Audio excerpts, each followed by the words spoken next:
The Arizona Cardinals this week. Welcome to Copilot Podcasts. The Seattle Seahawks are 10-point favorites over the Arizona Cardinals this week. But here's what's wild. That spread tells a story that has nothing to do with football. Today, we're diving into NFL Week 2 predictions through the lens of combos and kayfabe, exploring how betting lines become narratives, why fantasy football is basically professional wrestling for sports fans, and what the numbers reveal about the stories we tell ourselves. By the end of this episode, you'll understand how to read between the lines of predictions and see the entertainment machinery behind the analysis. So let's start with that Seahawks-Cardinals line because it's actually fascinating. According to Yahoo Sports, Seattle is favored by 10 points with a total of 44.5. That's not just a prediction, it's a narrative statement. Wait, a narrative statement? What do you mean by that? Think about it. That 10-point spread is basically saying Seattle is so much better that even on the road, they'll win by double digits. But here's the thing. Betting lines aren't just mathematical calculations. They're crowdsourced storytelling. Crowdsourced storytelling. I love that phrase. So you're saying the betting public is essentially writing fan fiction about football? Exactly. And nowhere is this clearer than in fantasy football. According to SmashUp's Week 2 data summary, Derrick Henry was the number 1 overall most popular pick, but he disappointed with only 2.3 points. People were literally chasing points from the prior week. So they were buying into a narrative that wasn't real? Precisely. And this is where the kayfabe concept becomes really interesting. In professional wrestling, kayfabe means maintaining the illusion that staged events are real. NFL predictions work similarly. We maintain the illusion that we can predict chaos. Okay, so help me understand kayfabe in this context. Are you saying NFL analysis is fake? Not fake, but constructed. According to Listen Notes, kayfabe is about the portrayal of staged events as real and maintaining this reality within the presence of the general public. NFL predictions do something similar. They create compelling narratives around uncertain outcomes. So when we talk about expert picks and professional betting insights, we're participating in a kind of performance? Think about it this way. Deep Metric Analytics shows 0 high-value betting opportunities for Week 2, but they still publish analysis. The analysis itself becomes the entertainment, not necessarily the accuracy. That's actually kind of brilliant. We're not really predicting the future, we're creating stories about the future.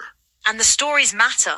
Look at the fantasy data. Brandon Aubrey was the 3rd most popular overall pick and delivered with 22 raw fantasy points.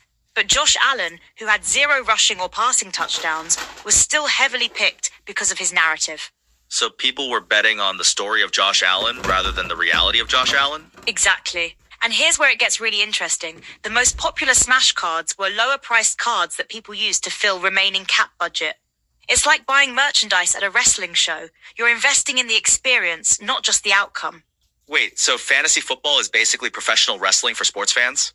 Think about it. You have heroes and villains, storylines that span seasons, dramatic reversals, and fans who are emotionally invested in predetermined outcomes. The only difference is the predetermined part. But football isn't predetermined, right? I mean, the games are real. The games are real, but the narratives we build around them, those are constructed. Look at Week 2's schedule, Lions at Bills on Thursday night. The NFL.com schedule doesn't just list the game, it presents it as a story waiting to happen. So the kayfabe isn't about the game itself, it's about how we frame the game? Right, and the betting lines reinforce these narratives.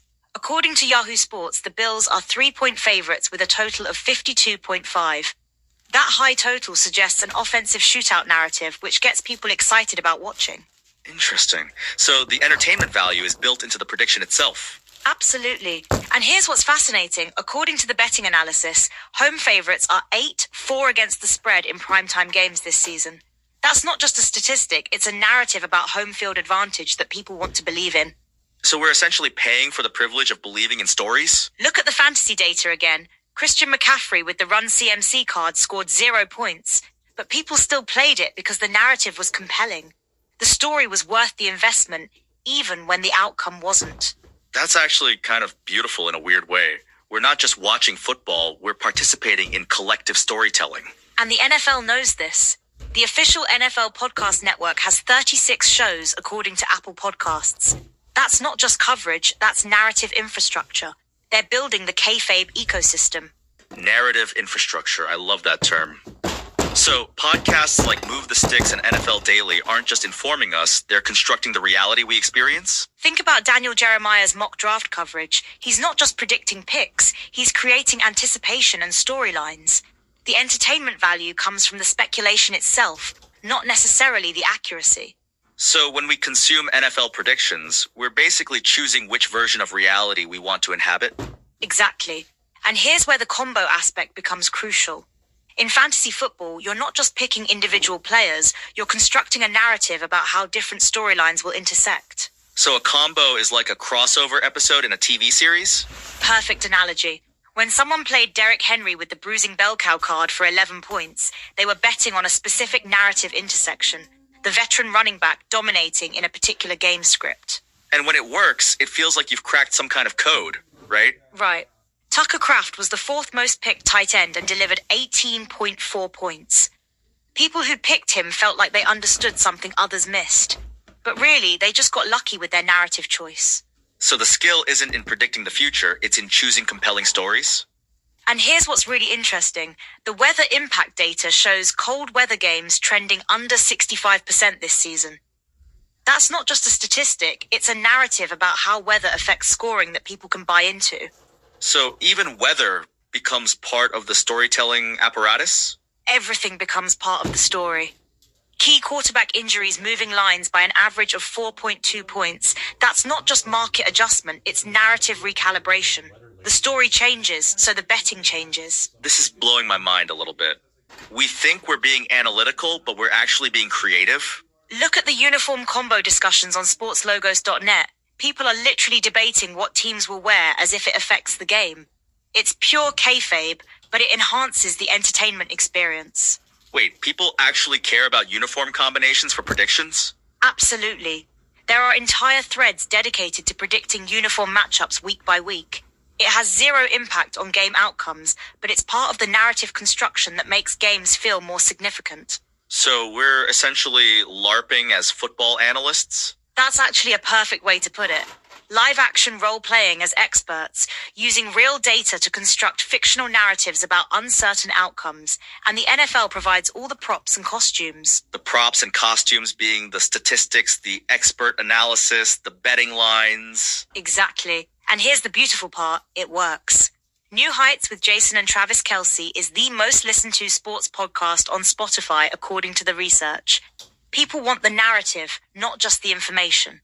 So the Kelce brothers aren't just sharing football insights, they're master storytellers?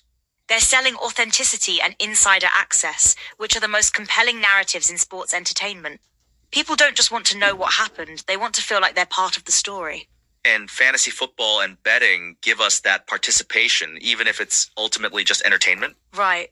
When someone plays multiple cards on lower-priced players to maximize their cap budget, they're not just optimizing, they're crafting a more complex narrative about finding value in overlooked stories. So the strategy itself becomes part of the performance? Absolutely. And this is why week 2 is so fascinating. It's when the preseason kayfabe meets reality. All those predictions and narratives get tested, but instead of abandoning them, we just create new ones. So week 2 is like the season premiere after a long hiatus. We get to see which storylines survive? Perfect analogy. And the betting lines for week 2 show this perfectly. Some spreads are huge, like the 49ers favored by 10.5 over Miami, which suggests certain narratives have already been established and accepted. So by week 2, we've already decided who the heroes and villains are for this season? And here's what's really interesting. The analysis shows that engaging with these complex narratives actually makes us better at understanding the sport. We're not just being entertained, we're developing deeper appreciation. So the kayfabe actually enhances our understanding rather than diminishing it? Exactly.